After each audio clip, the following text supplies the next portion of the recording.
Hello my dear friends, welcome to once again our YouTube channel MPS Tutors. My dear friends, today we will learn and we will teach about the population. My dear friends, you know I have taught last session population. So today we will explain next point, next topic about the population. So let's start our topic, our chapter population. You know population means जनसंख्या.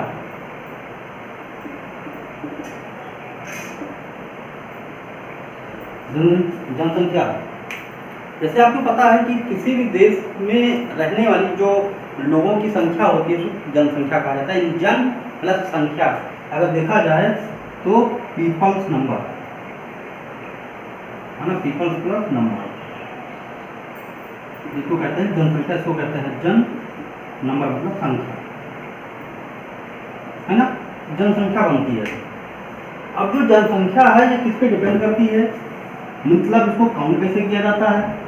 तो देखिए जनसंख्या का मतलब ये नहीं होता कि सिर्फ किसी एक पर्टिकुलर रीजन में रहने वाले इसका मतलब होता है कि पूरे देश में, किसी स्टेट में, किसी राज्य में, किसी जिले में, किसी गांव में जो लोग निवास करते हैं, जो वहाँ के रहने वाले लोग होते हैं, उन्हीं को काउंट किया जाता है.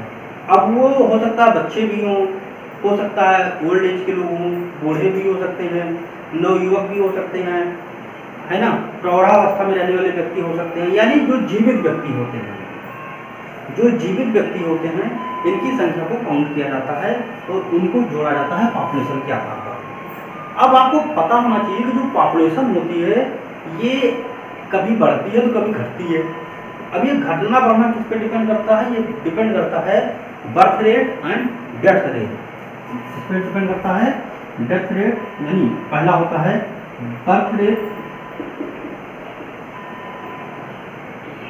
And death rate. Death rate कहते हैं डेथ रेट, है ना, यानी इसको कहते हैं जन्म दर, इसको कहते हैं मृत्यु दर. अगर किसी कंट्री में जनसंख्या बढ़ रही है यानी पॉपुलेशन इंक्रीज हो रही है तो यानी वहाँ की जन्म दर क्या है, ज़्यादा है, और मृत्यु दर कम है. यानी बर्थ रेट ज़्यादा है और डेथ रेट क्या है, कम है. लेकिन कहीं कहीं आप देखते होंगे, आपको पता चलता होगा कि किसी किसी कंट्री में जनसंख्या कम हो रही है, वहाँ की पॉपुलेशन इंक्रीज नहीं हो रही है. क्या रीज़न है उसका? उसका रीज़न है कि जन्म दर कम हो रही है और मृत्यु दर बढ़ रही है ना, मृत्यु दर बढ़ रही है. यानी देखा जाए तो बर्थ रेट जो है, जो बर्थ रेट की जो लाइन है वो कम होती जा रही है, यानी बच्चे पैदा करने की जो वहाँ पे जो रेशियो है वो कम है. न्यू बॉर्न बेबी पैदा कम हो रहे हैं, लेकिन मरने की रेट, अब मरने में क्या होगा, मरने का मतलब अब चाहे वो बेबी हो सकता है, यानी न्यू बॉर्न बेबी भी हो सकता है, या फिर हो सकता है ओल्ड एज के भी लोग भी हो सकते हैं. तो कहने का तात्पर्य ये हुआ कि जो डेथ रेट होती है ये किसी भी एज के लोगों की हो सकती है, लेकिन जन्म दर किसी एज के लोगों की नहीं होगी, क्योंकि न्यू बॉर्न बेबी ही पैदा होता है, कोई 80 साल का बुढ़ा नहीं पैदा होता. ठीक है, तो इस प्रकार कहने का मतलब हुआ कि जिस कंट्री में, जिस एरिया में बर्थ रेट और डेथ रेट अगर इक्वल चल रही है तो ठीक है. कहीं कहीं ऐसा होता है कि जन्म रेट यानी जो जन्म बर्थ दर है, जन्म दर है वो भी इक्वल हो जाती है मृत्यु दर. यानी जितना बच्चे पैदा हो रहे हैं उतने ही लोग, यानी जितने लोग पैदा हो रहे हैं उतने लोग ही मर भी जा रहे हैं. दोनों क्या चलता है, इक्वल चलता है. ठीक है. अगर हम इंडिया के संदर्भ में बात करें, अगर हम इंडिया की बात करें तो 1921 को जो है माना जाता है कि इस समय जो जन्म दर थी मृत्यु दर लगभग इक्वल हो गई थी. जन्म दर और मृत्यु दर लगभग दोनों सेम हो गई थी. इसके बाद से जन्म दर बढ़ना शुरू हुआ है. ठीक है, यानी जन्म दर और मृत्यु दर दोनों बराबर हो गया. इसी को क्या कहा जाता है, महान विभाजक वर्ष कहा जाता है ना, डिवाइडेशन ईयर माना जाता है 1921 को इंडिया के संदर्भ में, क्योंकि इस समय जन्म दर और मृत्यु दर यानी जो मरने की जो रेट थी और पैदा होने की जो रेट थी वो दोनों इक्वल हो गई. अगर हम रसिया की बात करें, रसिया एक कंट्री है, आप जानते हैं, अगर रसिया की बात कर लें तो यहाँ पे मृत्यु दर जो डेथ रेट है वो क्या है, वो ज़्यादा है ना, और जो बर्थ रेट है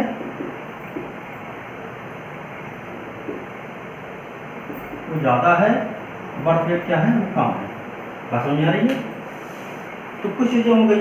अच्छा एक बात और, अब ये जो बर्थ रेट डेथ रेट की बात मैंने की, यानी मृत्यु दर और जो है जन्म दर, ये डिपेंड किस पे करता है? ये डिपेंड करता है क्लाइमेट पर। क्लाइमेट, वेदर, है ना, क्लाइमेट और वेदर पे भी मतलब ये डिपेंड करता है।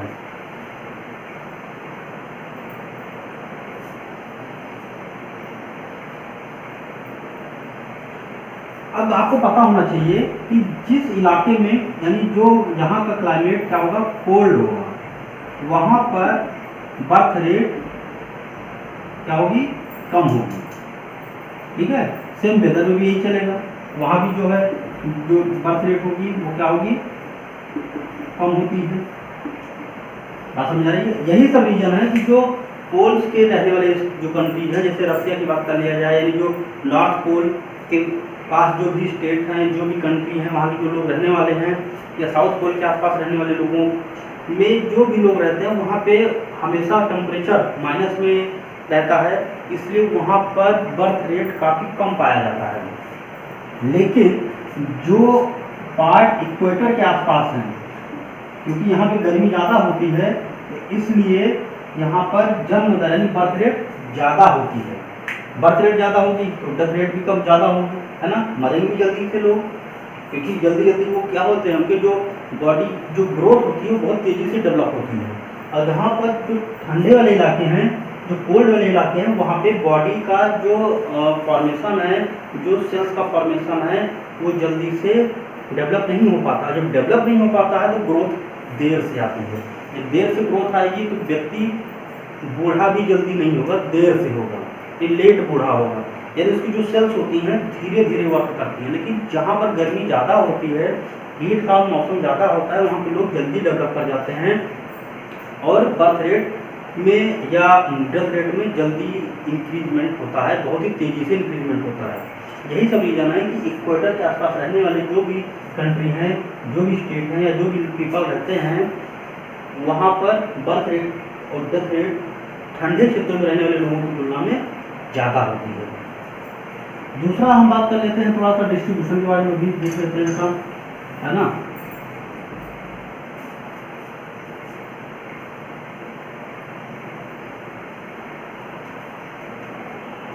अच्छा, हम पॉपुलेशन ऑफ साइज की बात कर लें अभी हम, है ना, जैसे साइज की बात कर लें या डिस्ट्रीब्यूशन की बात कर लें।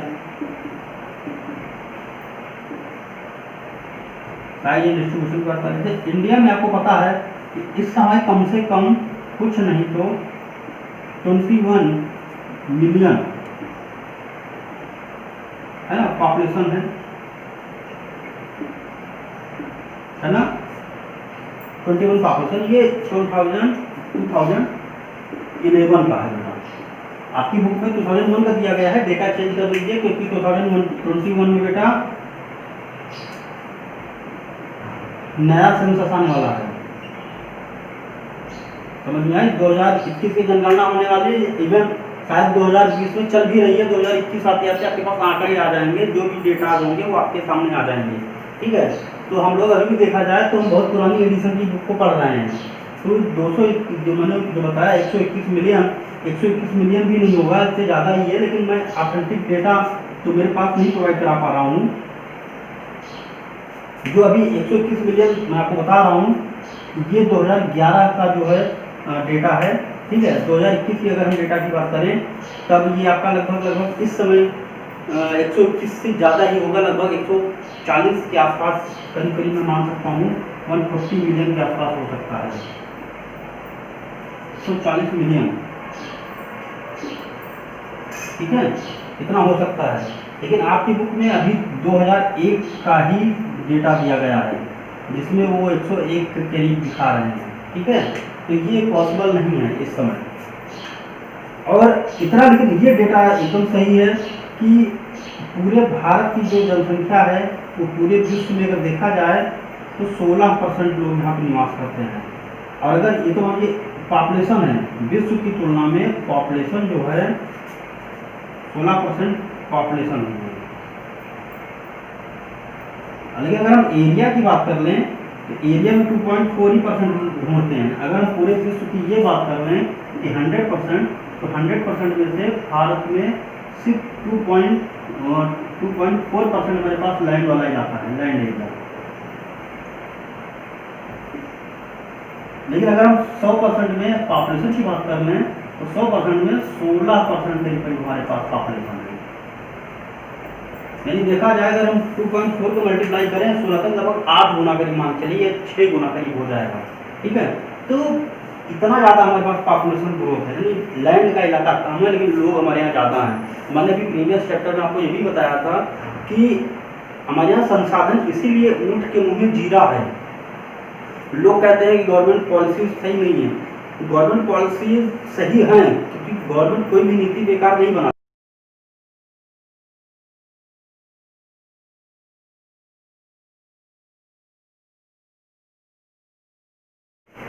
और आपको ये एरिया मैंने बता दिया आपको। अगर मैं एरिया पूरे इंडिया की बात करूं तो इंडिया का एरिया जो है बेटा, जैसे आपको मैंने जब मैं आपको पहला चैप्टर पढ़ा रहा था, चैप्टर फर्स्ट, तभी मैंने आपको बता दिया था, जब आपको पहला फर्स्ट चैप्टर पढ़ा रहा था तभी मैं आपको बताया था कि इंडिया का जो एरिया है वो 3.2 क्या है बिलियन।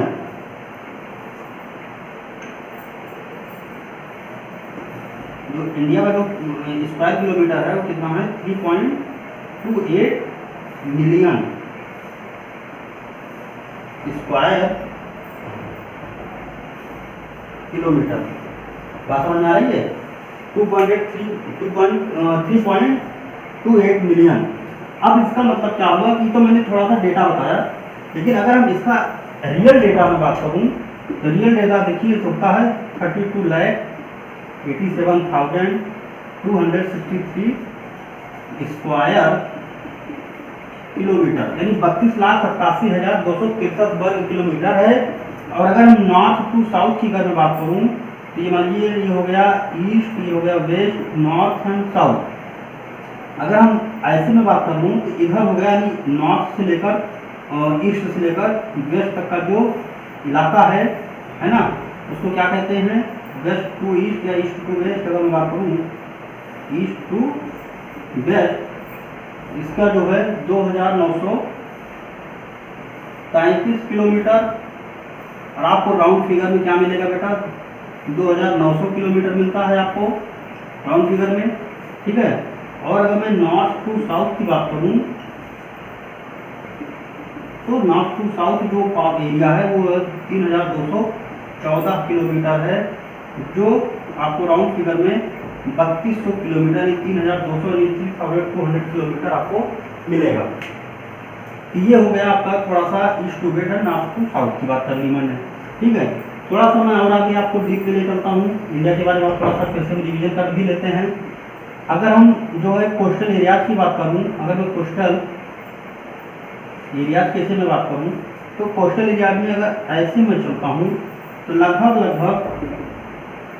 7600 किलोमीटर, 7616 किलोमीटर के करीब ये माना जाता है, जिसमें सबसे ज़्यादा 1600 किलोमीटर जो कोस्टल एरियाज है, कोस्टल एरिया वो है गुजरात का। बात समझ आ रही है? गुजरात का हो गया है ना। 1600 किलोमीटर जो है आपका ये पूरा लैंड इलाका मिला के, यानी देखा जाए तो ये जो आइलैंड यहाँ पे हैं अंडमान निकोबार, लक्षद्वीप, इन सबको ऐड करते हुए करीब करीब चला जाता है। लेकिन अगर इनको हम हटा दें, ये जो आपका ये वाला पार्ट है आइलैंड वाला, इसको अगर हम काउंट ना करें तो हम सिर्फ इसकी बात करें, सिर्फ इन कोस्टल एरिया कैसे से मैं बात करूँ है ना, गुजरात से लेकर वेस्ट बंगाल तक, तो लगभग 6100 किलोमीटर करीब जो है 6100 किलोमीटर करीब आपका ये बनता है। ठीक है, बात समझ आ रही है? 6100 किलोमीटर का एरिया बनेगा। तो ये कुछ पॉइंट्स हो गए आपके ठीक है, ये कुछ आपके पॉइंट्स हो गए। अब आपको पता होना चाहिए, जैसे मैंने इंडिया का बताया, अगर मैं J&K की बात करूँ तो यहाँ पे पॉपुलेशन कम होगी। अंडमान निकोबार की बात करूँ, यहाँ भी पॉपुलेशन कम होगी। लक्षद्वीप की बात करें तो यहाँ भी पॉपुलेशन कम होगी, क्योंकि साइज एंड डिस्ट्रीब्यूशन देख रहे हैं आपको। अगर मैं यूपी की बात करूँ तो पॉपुलेशन सबसे ज़्यादा है, दिल्ली की बात करा जाए सबसे ज़्यादा है, महाराष्ट्र की बात किया जाए सबसे ज़्यादा है, बिहार की बात करिए सबसे ज़्यादा है ना, वेस्ट बंगाल की बात करिए सबसे ज़्यादा है, आंध्र प्रदेश की बात करिए तो वहाँ भी ज़्यादा मिलेगा, कर्नाटक में भी आपको पॉपुलेशन मिलेगा। क्यों पॉपुलेशन मिलेगा? क्या डिस्ट्रीब्यूशन सब सेम जैसा है आपका? पंजाब में पॉपुलेशन कम है ना, हिमाचल में पॉपुलेशन कम है, उत्तराखंड में पॉपुलेशन कम है, नागालैंड, सिक्किम, मिजोरम, त्रिपुरा, है ना, तो यहाँ पे मेघालय, यहाँ मणिपुर, यहाँ पे पॉपुलेशन क्यों कम है? क्योंकि यहाँ पर पॉपुलेशन कम होने का सबसे बड़ा रीजन है कि मूलभूत आवश्यकताएं आपको नहीं मिलेंगी। जो आपकी मूलभूत नीड है, जो बेसिक नीड्स हैं, वो आपको वहाँ बहुत ही ईजिली मिलना डिफिकल्ट होता है, नहीं मिल पाती है। जो आपकी प्रॉब्लम्स हो सकती हैं, फूड की प्रॉब्लम हो सकती है, एजुकेशन की प्रॉब्लम हो सकती है, सर्विस की प्रॉब्लम हो सकती है, हेल्थ इशू होते हैं, है ना, बहुत सारी प्रॉब्लम्स होती हैं। लेकिन जहाँ पर आपको बेसिक नीड यानी रोटी, कपड़ा और मकान, रोटी मतलब ब्रेड, कपड़ा मीन्स क्लॉथ, मकान मीन्स हाउस, रहने के लिए, है ना, अगर ये रोटी, कपड़ा और मकान, ये तीनों चीज़ें आपको आसानी से इजीली अवेलेबल हो जाती हैं, जॉब के लिए आपको स्थान मिल जाता है, खेती करने के लिए, नौकरी करने के लिए, एजुकेशन के लिए, आपको जहाँ भी चीज़ें आसानी से मिल जाती हैं, लोग वहीं पर रहना पसंद करते हैं। ठीक है, दिल्ली कोई बहुत बड़ा शहर नहीं है, दिल्ली बहुत छोटा सा शहर है ना, लेकिन आज पॉपुलेशन की ग्रोथ इतना ज़्यादा हो गई वहाँ पर कि लगभग NCR रीजन बना दिया गया, नेशनल कैपिटल रीजन, या फिर NCT, नेशनल कैपिटल टेरिटरी बना दिया गया उसको, जिसमें 8 जिले आपके यूपी के भी इंक्लूड किए गए। 8 जिले, 1-2 जिले की बात नहीं कर रहा मैं, 8 जिले, जिसमें से आपका मेरठ भी आ रहा है, आपका गाजियाबाद भी आ रहा है, ज्योति मतलब गौतम बुद्ध नगर आ रहा है, नोएडा आ रहा है, ऐसे कुल मिलाकर बागपत का भी इलाका जो है आपका NCR में इंक्लूड किया जाता है। ठीक है, तो कुल मिलाकर 8 जिले, दिल्ली जो है राजस्थान और हरियाणा से ऑलरेडी जो है घिरा हुआ है, बीचों बीच में है। तो कहने का मतलब किसके आधार पर डिपेंड करता है? ये डिपेंड करता है कि आपकी बेसिक नीड्स, जहाँ पर आपकी आवश्यकताएं पूरी होंगी, लोग वहीं पर रहना ज़्यादा पसंद करते हैं। तो डिस्ट्रीब्यूशन, इसी वजह से मैंने आपको कहा साइज और डिस्ट्रीब्यूशन, साइज और डिस्ट्रीब्यूशन के आधार पर देखा जाए तो पॉपुलेशन का जो स्ट्रक्चर है वो सेम नहीं है। यूपी में सबसे ज़्यादा है, अब यूपी में सबसे ज़्यादा है, राजस्थान में सबसे कम है। मैं थोड़ा सा और फैक्ट मैं आपको बताना चाहूँगा है। अगर मैं एरिया की बात करूँ, मैं एरिया की मैं अगर बात करता हूँ तो राजस्थान नंबर 1 पर आता है, राजस्थान, फिर आता है राजस्थान के बाद MP, फिर आता है महाराष्ट्र, फिर आता है यूपी। ये हो गया सबसे बड़ा महाराष्ट्र, राजस्थान नंबर 1, MP 2, महाराष्ट्र 3 और यूपी 4, उत्तर प्रदेश 4 पे आता है। ठीक है, इसी को उल्टा करूंगा, ये क्या था, एरिया क्या था, एरिया समझते हैं ना, एरिया के आधार पर, पॉपुलेशन के आधार पर देखिए, पॉपुलेशन देखिए, सबसे पहले यूपी, फिर बिहार, बात समझ आ रही है, यूपी बिहार, फिर महाराष्ट्र। देखिए महाराष्ट्र हो गया ना, पहले यूपी आएगा, फिर बिहार आ रहा है, बिहार यहाँ कहीं नाम नहीं है आपका। ठीक है, MP पहले सबसे बड़ा स्टेट होता था, लेकिन उसको कट कर दिया गया, छत्तीसगढ़, मध्य प्रदेश भी कट गया, राजस्थान ऑलरेडी सबसे बड़ा इस समय है मौके पर, है ना, महाराष्ट्र जो है नंबर 3 पे आ रहा है, पॉपुलेशन के आधार पर नहीं, एरिया के आधार पर, और पॉपुलेशन के आधार पर भी 3। लेकिन यूपी क्या है, हम नंबर 4 पर जा रहे थे एरिया के मामले में, लेकिन नंबर 1 पर आ रहे हैं। अगर हम इकोनॉमी की बात कर लें, इकोनॉमी महाराष्ट्र सबसे आगे है, सबसे ज़्यादा पैसा देता है, तो यूपी नंबर 4 पे आता है, चौथे नंबर पर इसकी इकोनॉमी के आधार पर हम आते हैं, है ना। तो कहने का मतलब ये डिस्ट्रीब्यूशन भी कहीं ना कहीं जो साइज है, डिस्ट्रीब्यूशन है, ये डिपेंड करता है। राजस्थान साइज में सबसे बड़ा है, लेकिन पॉपुलेशन कम है, क्योंकि वहाँ पे रहने के लिए डिफिकल्टीज बहुत ज़्यादा है, वाटर की सप्लाई नहीं हो पाती है, समर वेकेशन यानी जो समर का सीजन होता है, हॉटनेस होती है, सबसे ज़्यादा होती है। तो यार डेजर्टिफिकेशन है, यहाँ पे डेजर्ट का माहौल ज़्यादा है ना। यहाँ पे फैक्ट्रीज देखा जाए तो बहुत कम मात्रा में पाई जाती हैं, बहुत लेस अमाउंट में है। ऐसा नहीं है कि यहाँ पे मिनरल्स नहीं मिलते, मिनरल्स बहुत ज़्यादा, थोरियम पाया जाता है, प्लूटोनियम भी मिलता है थोड़ा मोड़ा, सीसा भी मिलता है, अभ्रक भी मिलता है, तांबा भी पाया जाता है, यानी कॉपर मिलता है, लेकिन फिर भी यहाँ पर वो सुविधाएँ नहीं हैं। तो जहाँ पर बेसिक नीड्स, मैं बार बार कह रहा हूँ कि जहाँ पर बेसिक नीड्स होती हैं लोगों की, लोग वहीं पर टिकट निवास करना पसंद करते हैं।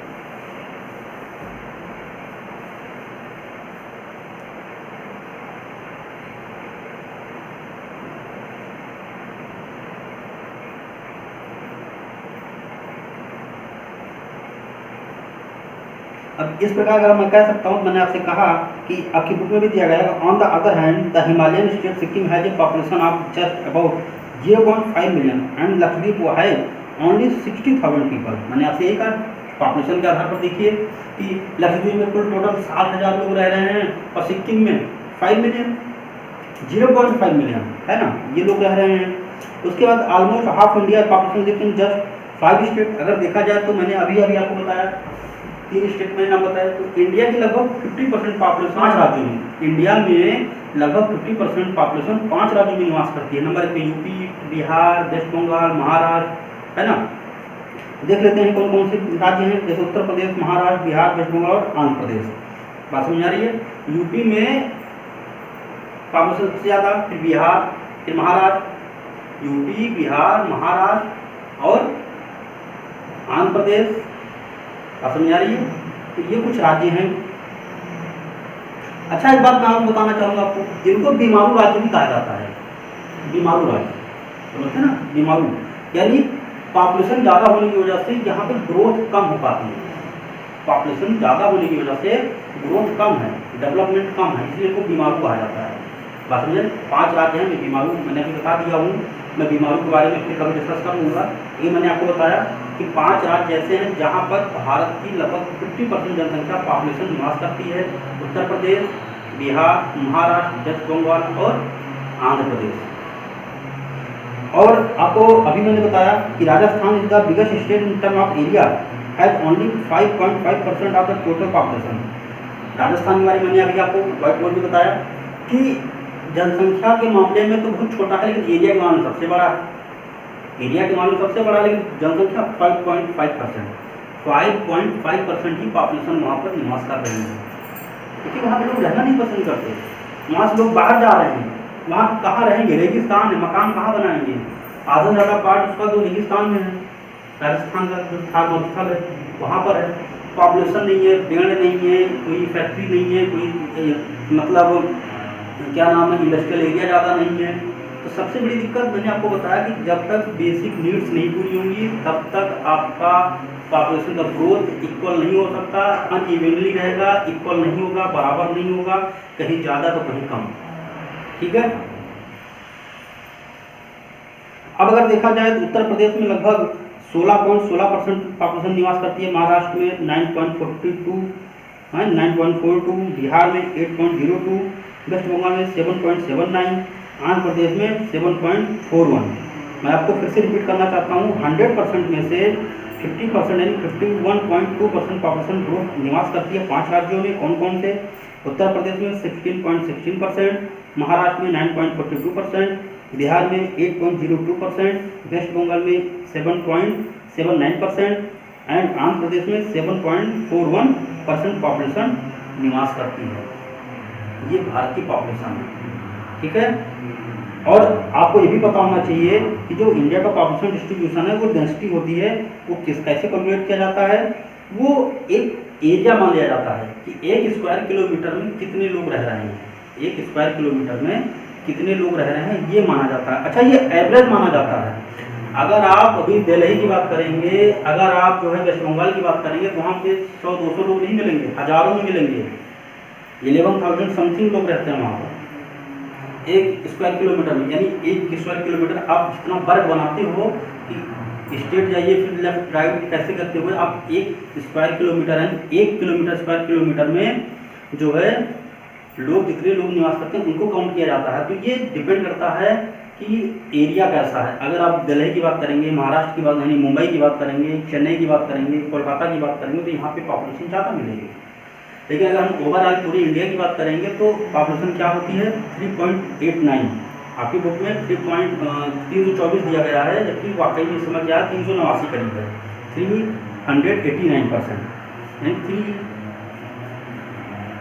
389 ये पर स्क्वायर किलोमीटर होता है ना, स्क्वायर किलोमीटर में, पर स्क्वायर किलोमीटर में इतने लोग यहाँ पे निवास करते हैं। आपकी बुक में शायद दिया गया होगा, अभी हम देखते हैं आगे। तो population density is calculated as the number of person per unit area. एक एरिया में एक यूनिट में कितने लोग रह रहे हैं इसके बारे में इसको मतलब घनत्व को देखा जाता है, जनसंख्या घनत्व। तो देखा जाएगा कि इंडिया में जो है सबसे ज़्यादा डेंसिटी माना जाता है कि India is one of the most densely populated countries of the world. यानी भाई पॉपुलेशन ज़्यादा है, नंबर 2 पे आते हैं हम पॉपुलेशन के मामले में, एरिया में नंबर 7 पे आते हैं, पॉपुलेशन में नंबर 2 पे आते हैं, तो जाहिर सी बात है कि जनसंख्या घनत्व तो ज़्यादा होगा। तो इंडिया का जो पॉपुलेशन घनत्व वो क्या है बेटा, जो इंडिया का 2001 का जो डेटा बता रहा है 324 पर्सन पर स्क्वायर किलोमीटर, 324% पर स्क्वायर किलोमीटर। और इस समय 2011 का जो है 389% पर स्क्वायर किलोमीटर। ठीक है, 2001 का है 324 और 2011 का है यानी 2011 का है 389। ठीक है, इसको याद करके रखिएगा। 389 ये है 2011 और 324 ये है 2000, है ना, पर्सन पर स्क्वायर किलोमीटर। बात समझ आ रही है? ये आप थोड़ा सा जानकर रखिए। और देखा जाए तो जैसे जो डेंसिटीज होती है वेरी फ्रॉम, जो डेंसिटीज है vary from 904 person per square kilometre in West Bengal, only 13% per square kilometre in Arunachal Pradesh. अब देखिए जो डेटा है 2001 का है, 904 लोग 1 स्क्वायर किलोमीटर में कहाँ रहते हैं, वेस्ट बंगाल में, और अरुणाचल में 13 लोग रहते हैं। लेकिन इस समय अगर देखा जाए 2011 की जनसंख्या के आधार पर देखा जाएगा तो कलकत्ता की मैं सिटी की बात करूं तो लगभग 11,000 आएगा। अगर मैं कलकत्ता शहर की बात ना करके पूरी वेस्ट बंगाल की बात करूं तो वहां पर 1100 यानी 1100 समथिंग है। ठीक है, डेटा मैं आपको 2011 की जो डेंसिटी है वो मैं आपको PDF फॉर्मेट में आपको ग्रुप में प्रोवाइड करा दिया जाएगा, पढ़ लेना, उसको अच्छे से जान लेना आप।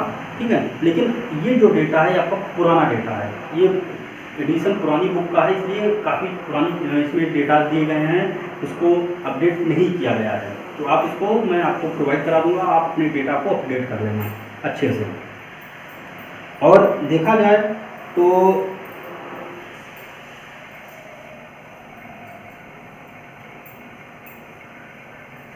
बेटा आज का टॉपिक हम ये फिनिश करते हैं।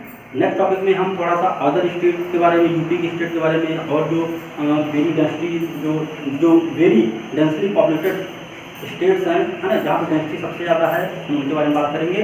लेकिन आपको PDF में प्रोवाइड करा दूंगा आपकी ग्रुप में, आप उसको अच्छे से पढ़ लेना, देख लेना और अपने डेटा को समझ लेना।